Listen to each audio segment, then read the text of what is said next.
Yeah, it was crazy, and I think one of the craziest thing that ever happened in my football career until now.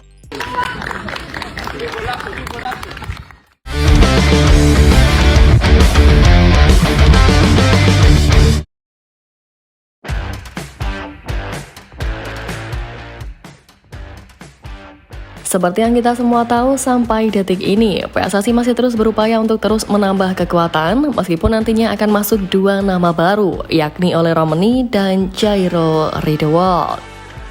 Ya, Ole Romeni disebut sudah hampir resmi bergabung dengan skuad Garuda, di mana hal ini diungkapkan langsung oleh Ketua Umum PSSI Pak Erick Thohir dalam konferensi pers di kantor Kemenpora.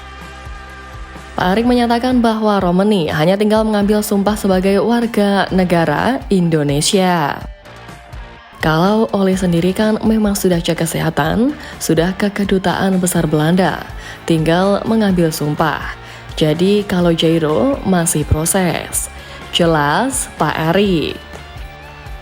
Ole Romeni yang lahir di Nijmegen pada 20 Juni 2000 memiliki garis keturunan Indonesia dari neneknya yang berasal dari Medan, Sumatera Utara. Pemain yang kini membela Oxford United tersebut dikenal sebagai striker andal dan telah membantu klubnya bersaing di papan atas Liga Belanda. Romeni sempat terlihat berada di Indonesia saat timnas menghadapi Jepang pada November lalu. Ia bahkan menonton langsung pertandingan tersebut di Stadion Gelora Bung Karno. Selain itu juga Romeni sempat membagikan video dirinya bermain bola bersama anak-anak di sebuah lapangan di Jakarta, menambah kesan dekatnya ia dengan Indonesia. Dengan proses naturalisasinya yang hampir selesai, kehadiran Ole Romeni diharapkan mampu memperkuat lini serang skuad Garuda dan menjadi bagian penting dalam perjuangan timnas Indonesia di kancah internasional.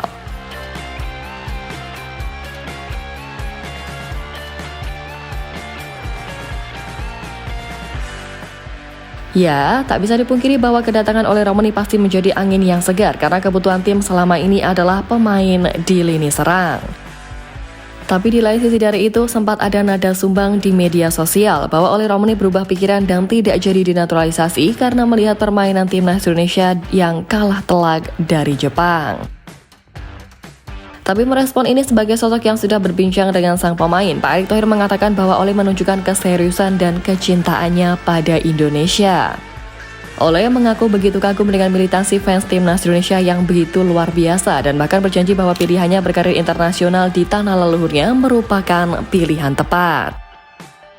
Keyakinannya untuk tetap memilih Indonesia meskipun ia sendiri menyaksikan Garuda dilibas Jepang November lalu membuktikan ketulusannya dalam membela lambang Garuda di dada. Ya, jika Ole begitu kagum dengan militansi supporter Garuda yang luar biasa, sebelum ini pun Ragnar Oratmangun sudah lebih dulu pamer ke media Belanda dengan menyebut bahwa supporter timnas Indonesia sangat gila. Baginya, para fans Garuda tak pernah lelah bernyanyi dan juga berteriak setiap detik. Bahkan secara lebih ekstrim, Ragnar Oratmangun merasa para supporter timnas Indonesia seperti rela mati demi tim Garuda. Mereka berteriak atau bernyanyi setiap detik. Saya belum pernah merasakan suasana seperti itu. Para penggemar akan mati demi Anda. Mereka sangat gila sepak bola. Tegas Ragnar Oratmangun. Ragnar juga membagikan cerita bagaimana takjubnya orang tua, kakak hingga istrinya ketika melihat supporter timnas Indonesia di Stadion Utama Gelora Bung Karno. Ketika mereka sedang menonton pertandingan secara langsung dan melihat apa yang terjadi di SUGBK, membuat keluarga serta istri Wak Haji tersebut merasa bangga dan senang dapat melihatnya bermain bersama timnas Indonesia. Selain itu pun pemain yang kini membela LCV Dender itu juga menceritakan bagaimana ia begitu disambut dengan baik di Indonesia, yang tidak hanya di dunia nyata tetapi juga di media sosial. Diketahui pengikut Ragnar Oratmangun di media sosial meningkat drastis belakangan ini, di mana pemain berusia 26 tahun tersebut kini memiliki pengikut mencapai lebih dari 2 juta di Instagram.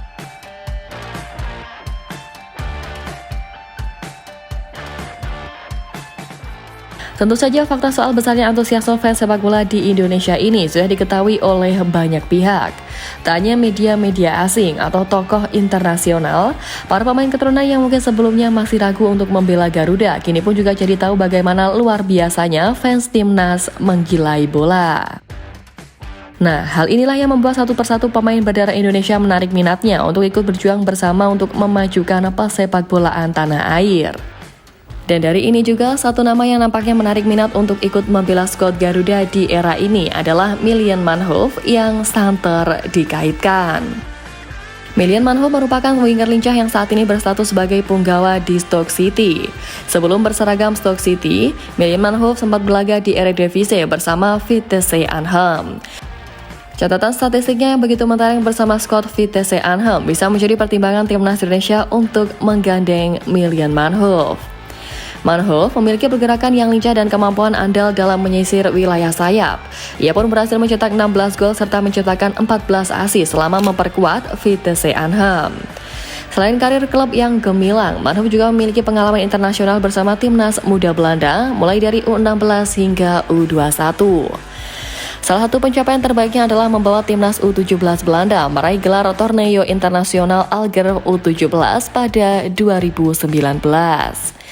Pengalaman internasional inilah yang menjadi nilai tambah yang menjanjikan bagi kontribusinya di timnas Indonesia nanti.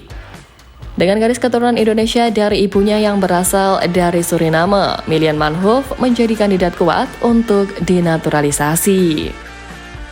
Statistik impresifnya bersama Vitesse Arnhem dan Stoke City menambah daya tariknya sebagai opsi bagi timnas Indonesia.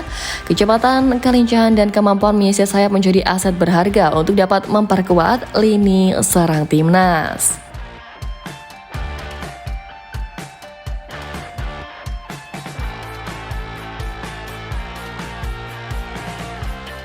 Nah, menilik data dari Manhoef tadi, demi menggait sang pemain, pelatih anyar Garuda Patrick Kluivert dikabarkan telah mengirimkan tim scout talent pemain keturunan ke Inggris. Tim scout talent utusan Patrick Kluivert tersebut kepergok tengah memantau dua pemain keturunan yang bertemu pada laga Sunderland FC versus Stoke City di ajang Piala FA musim ini, yang mana kabar tersebut diungkap oleh akun seputar timnas Indonesia yakni footballzone.id. Ya, penambahan pemain mungkin jadi salah satu misi yang akan diemban oleh tim kepelatihan Patrick Kluivert di timnas Indonesia. Tentu untuk menjadikan timnas Indonesia jadi tim yang disegani, maka dibutuhkan juga komposisi skuad yang diisi pemain terbaik di setiap lininya. Ini tentu juga ada kaitannya nggak cuma untuk urusan di bulan Maret dan juga Juni. Sebab misalnya Indonesia harus berjuang lagi di round ketiga atau babak playoff, pasti juga butuh tim yang secara materi mumpuni. Pun begitu juga nantinya semisal Indonesia lolos ke Piala Dunia, tentunya harus diperkuat lagi, mengingat lawan yang dihadapi pun sudah bukan level Asia lagi. Kemudian barulah jika Indonesia bisa seenggaknya menembus level dunia, maka disitulah kesempatan untuk melakukan perbaikan liga serta pembinaan, mengingat atensi dunia yang pasti bertambah. Ya, minimal dari sisi infrastruktur serta hal-hal yang menunjang performa bisa dibenahi dulu, baru setelah itu urusan lainnya.